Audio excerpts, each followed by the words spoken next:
Now, across Texas, the issue is. I'm Rudy Koski in Austin. I'm Greg Krugen in Houston. I'm Stephen Dial in Dallas, and this is Texas, the issue is. A landmark bail reform plan is heading to Governor Greg Abbott. The initial passage of this comprehensive package, which includes constitutional amendments, was somewhat watered down. That was done to help win enough support from Democrats to reach a critical 100 vote level to allow for a public vote. Now, among the key players in this win, two freshman House members, former Jackson County Sheriff A.J. Louderback and high-profile defense attorney Mitch Little. I spoke to them about this reform package and how it was able to pass after several years of failed attempts. 122 ayes and 20 nays, SB 9 passes to third reading. It's massive. I think we have the ability to transform some of the violent crime that's going on in our cities. One of the components of the bill is we're going to prohibit certain magistrates from reducing bonds set by district courts. One of the biggest things being negotiated is that it's no longer a mandate. It's more of a strong recommendation. Are you worried if it stays only as a recommendation, or can it go back to a mandate? Well, the great thing about Senate Joint Resolution 5 is that it's going to allow judges the discretion to deny bail in cases where somebody is proven by a preponderance of the evidence to be a flight risk or by clear and convincing evidence to be an ongoing risk to public safety on our most violent crimes. I ask you to vote for Senate Bill 9 because one aggravated robbery is too much. Sheriff, they've been trying for years to get some kind of significant bail reform. Are you pleased with what, are you surprised that we got it done? No, I'm not. I think the violent crimes here in our state have risen. I think people have had enough. Are you troubled that it's not a mandate? It's good. It'll be one of the strongest bond denial in the country. So it's a great move for us to put something like this together. It's a package of 4 bills right now. This bill is pretty straightforward and simple. It just says that a local community cannot use, a municipality cannot use taxpayer funds to bond people, bail people out of jail. It's a great move to support all the victims that we have here, where some defendants have beat them back out to the parking lot before. So this is a tremendous piece of legislation. Senate Bill 664 provides statewide standards and accountabilities for magistrates. Does this still require the judge to write a letter informing folks why he is granting bail? Is that still there? There's going to be a required finding if a judge denies bail. That way the state has the ability to appeal that decision in a very expedited appeal to the Court of Appeals and leave those violent offenders in jail pending that decision. There are pieces to this that I certainly I think could create issues with efficiency in our courts. But I think we've struck a balance here to make sure that there is accountability when these decisions are being made. There was a lot of discussion about due process, constitutional rights. Are you confident that this could stand up to a court challenge? I think so. I'm confident about it.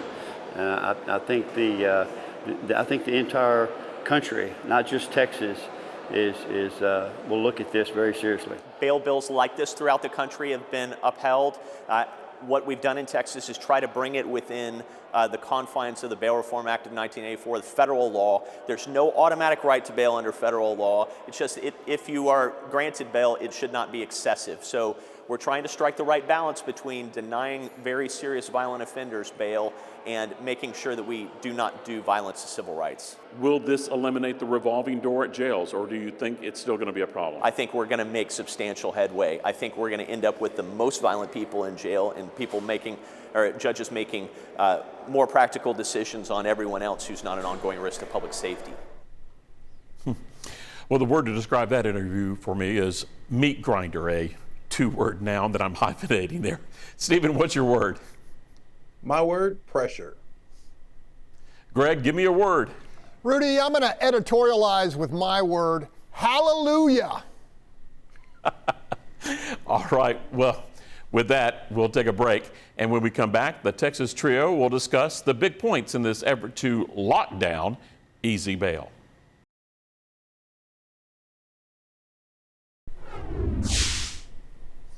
Welcome back. State lawmakers spent the past several days locking down a comprehensive bail reform package. like a meat grinder. A lot in this bill was put in, and the process at times a little hard to watch.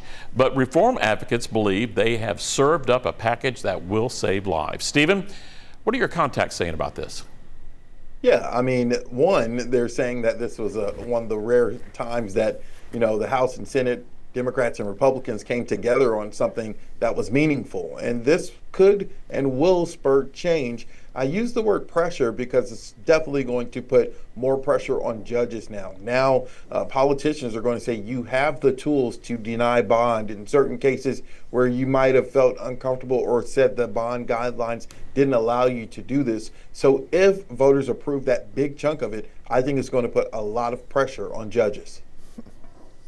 Representative Little is a crafty lawyer. You may remember him as being part of the Ken Paxton impeachment defense team. Representative Louderback, he's every bit of an old school Texas lawman. Both spent a lot of time doing some backroom negotiating on this package. And while a lot of credit is given to their input, at the end of the day, Greg, this was a hill that Democrats politically, they just could not die on it, right?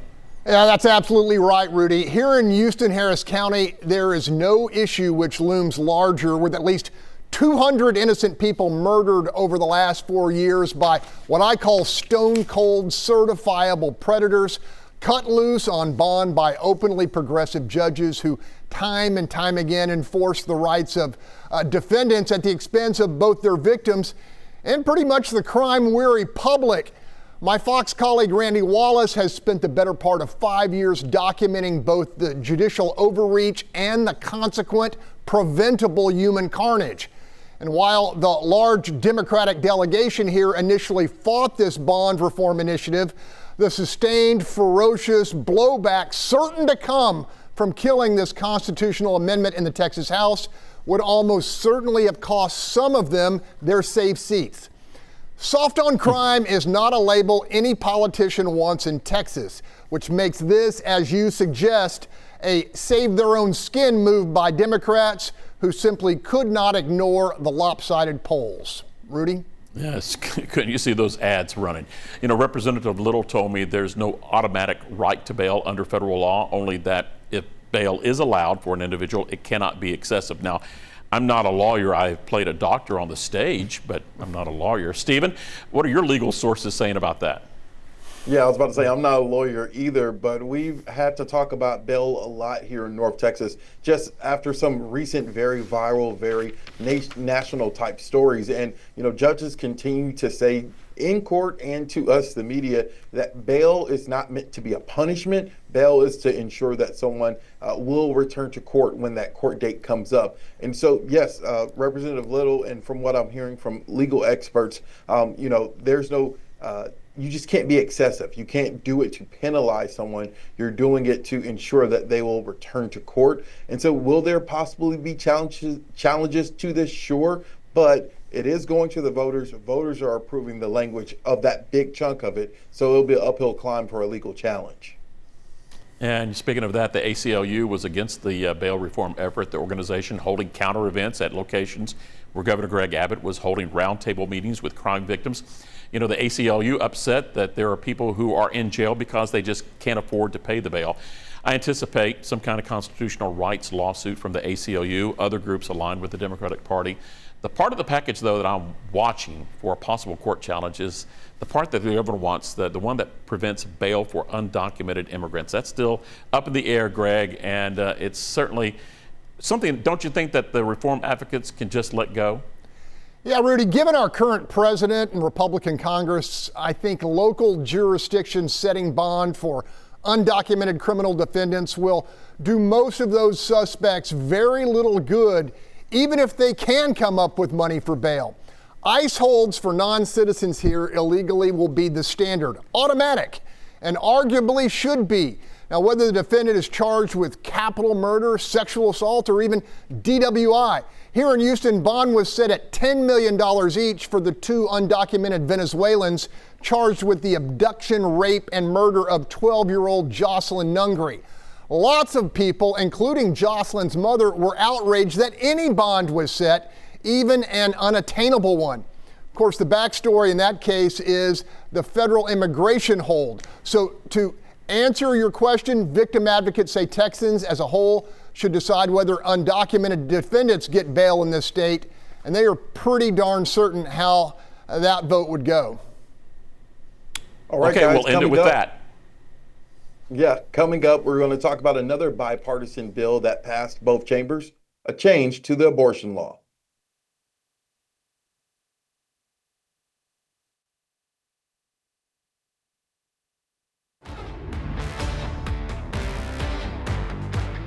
Welcome back. We are talking about another bipartisan bill that has cleared the House and Senate. Senate Bill 31, adding a clarification to Texas's near total abortion ban. What we are trying to do is save the life or the bodily functions, major bodily functions of a mother. And I get a little emotional about this, but I've got friends who watch their wives nearly bleed out and become septic, and that's the driver in this bill. When Texas lawmakers passed one of the nation's most restrictive abortion bans a few years ago, it sparked lawsuits over the lack of clarity about emergency medical exceptions for the mother. Plaintiffs described being denied abortions despite having conditions that put their lives or their maternal health in danger. SB 31, dubbed the Life of the Mother Act, addressed one of those concerns. The bill unanimously passed the Texas Senate. Fort Worth Republican Representative Charlie Guerin carried the bill in the House. He said pro-life groups and others worked together on the bill. As you know, these groups don't always see eye to eye, but in this case, they work together to ensure pregnant women who have pregnancy complications get appropriate and timely care. The bill passed the House with overwhelming support and heads to Governor Abbott's desk. Before the vote, some Republicans argued the language of the existing law is clear. The problem we're trying to solve is that there have been some malicious interpretations of the existing law, which I think is a good law, that have left some doctors in a situation that they are unclear about what they're supposed to do. Others argued this will result in more abortions in Texas. Will more or less babies be murdered by abortion? This will not provide an excuse for an abortion. This bill will not provide an excuse for an abortion. Yeah, but will more or less babies die? Is it going to save lives or not? Actually, I guess that's once again up to the reasonable medical judgment of the doctor. I would say yes, probably more babies will die in an effort to save women. All right, so the guys are back. It's rare to have something pass almost unanimously that is of substance from the Texas Legislature, but it looks like that's what we're having. Rudy, there was a lot of heat and criticism of Republicans for not having certain exceptions in the abortion ban. Do you think Republicans were feeling the heat? That's why they passed this? Yeah, I think a lot of people are feeling the heat, and even Charlie Guerin on Thursday with the third reading came back and clarified and said no additional babies would die, and that he misspoke during that initial debate that we heard just there. So yeah, a lot of heat being felt on both sides, especially though for Republicans who saw this issue used in a blitz of TV and social media ads during the Senate race between Ted Cruz and Colin Allred. Remember those? The accusations of medical malpractice. I think some of those accusations are a little valid, because there was a lot of political positioning going on, even up to the very last debate on Wednesday. It's interesting, the final third reading vote on SB 31 Thursday passed with only 4 no votes. That is a rare tally on such a controversial topic. So cooling off a little bit, maybe. Heating back up? Yeah, I think so. Greg, all right. So, they passed this. Rudy gave the background on this. Do you think this was a result of lawmakers feeling the heat, or was it just them trying to do the right thing? Oh, Stephen, call me naive, but I think they tried to do the right thing and fix a component of the current law that was clearly busted, creating catastrophic confusion and ultimately costing some lives. Republicans had argued that medical exceptions were built into the original law, but in practicality, they were so hazy and problematic, they left doctors across the state in fear of prosecution and postponing life-preserving intervention until mothers were literally on the brink of death. The most compelling moment for me in the House debate was when Representative Guerin stated, if the mother dies, the baby dies. And fellow Republican and Dr. Tom Oliverson confirmed with the answer 100% of the time. To me, that torched any argument by the hardest of the hardline pro-lifers who could muster, as Rudy said, 4 votes when all was said and done. Rudy, this bill does make a change, right? There will be lives saved because of this bill, but there are no exceptions for rape, no exceptions for incest. Do you think lawmakers will come back in 2 years and tackle that, or take the win when they got it? Well, never say never in politics, right? But I think that's highly unlikely. What I will be watching, though, is how medical and legal professionals who support broad abortion access and were the ones being accused of medical malpractice and waiting and putting lives at risk, how they're going to respond. You know, there is a section that calls for education for doctors and lawyers on this law. I'm expecting some pushback, even though this is a cleanup bill, and lawmakers were told it will allow doctors to end a pregnancy in cases of cancer, kidney failure, premature membrane rupture, ectopic pregnancies. Those are the biggies. Let's just wait and see how all this plays out, right? Yeah, we'll have to wait and see how it actually plays out. I mean, this was a step. You know, I know a lot of times we or people are critical of lawmakers. This was not an exception when the law passed. Some Republicans, definitely some pro-life Republicans, felt that the language was clear enough, but this went to the Supreme Court. The Supreme Court kicked it to the Medical Association. Medical Association saying this is not, we don't write laws, we just interpret the laws as they are. So lawmakers cleaning up the language. I personally don't think they're going to go back to the table to see if rape or incest should also be included as an exception. I agree with you on that. Never say never. Greg, now we know in the 2024 election, Democrats made the abortion topic front and center. And while more women turned out to vote, those women weren't turning out to vote because of the abortion topic. Do you think Texas Democrats should take this win and move on, or do you foresee them still talking about abortion in the next upcoming election? Of course. Look, I think pushing exceptions for rape and incest is a productive play for Democrats, and that's just not my instinct. Nearly every legitimate Texas poll has consistently indicated that's what a majority of folks see as reasonable. In other words, progressives certainly won't hurt themselves pushing for more exceptions, and if they can somehow project compelling profiles of rape victims forced to carry their criminally inflicted pregnancies to term against their will, those are stories that resonate across a large swath of the political spectrum, and I expect to hear lots of them. Rudy, really quick, we have some time left. What do you think about this? Do you think Democrats should keep pushing the abortion topic or take their ball and go to another court? Well, you know, I think that, you know, they're going to play this out in a possibly in a courtroom, maybe if we get to this point with more confusion. I hope not, you know, but does it become political? Yeah, I think it will always be on the political planks for the Democrats. The problem is that they've got to assess on how, you know, how successful and how high you play that. The last previous election cycles have clearly shown people are more concerned about the economy, people are still concerned about the border, and now the immigration issue. And I think those are still going to be higher topics than the abortion issue coming into this next cycle. All right, guys, still ahead, we've got issues, and we're unloading them one by one on the other side of this break.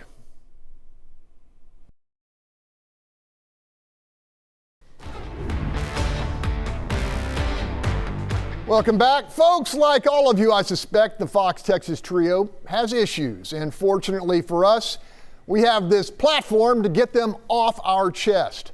My target this week, Texas House Democrats, most of whom have in the past joined their party and called for the full legalization of recreational marijuana for consumption by Texas adults. How surprised many of their constituents must be to learn they did a full 180 and voted to ban rather than regulate over-the-counter THC sales across the Lone Star State. Good luck explaining your legislative horse trade with Lieutenant Governor Dan Patrick to all your pot-craving constituents who will soon be relegated to breaking the law once again in pursuit of gummies, smokable flour, and edibles. All right, Stephen, what's your issue? That's a good issue, man. My issue, and I have to preface this, I'm not against international players. The last 7 NBA MVPs have been international players. When's the next time an American player is going to win the NBA MVP? Now, again, I'm all for that the game has become global. I love it. But 7 in a row international? Who's going to be the next American to take back the title? Good one. All right, Rudy, lay it on me. All right, I was thinking about this with all the terrible storms that we have seen over the past couple of weeks that have rolled through from Texas all the way into the southeast and to the east coast. There have been a lot, and I mean a lot, of storm chasers. I used to be a storm chaser. I'm a trained storm chaser, and most of these individuals are. But it is the wild, wild west. And in one of the recent storms, that the one that crossed up from Arkansas to Missouri, there was a shot of a long line of cars. I mean, miles of just storm chasers. I'm worried that someone's going to get hurt, and I'm worried that that is going to bring about some type of federal and multi-state regulations if these storm chasers don't get themselves under control. And that's my issue. You can see this and our other issue interviews on our YouTube pages. And keep the conversation going by interacting with us on social media. Still plenty to be decided as the Texas legislative session hits the stretch run. We'll be back next week to bust it all down. In the meantime, don't forget to let us know what you think the issue is.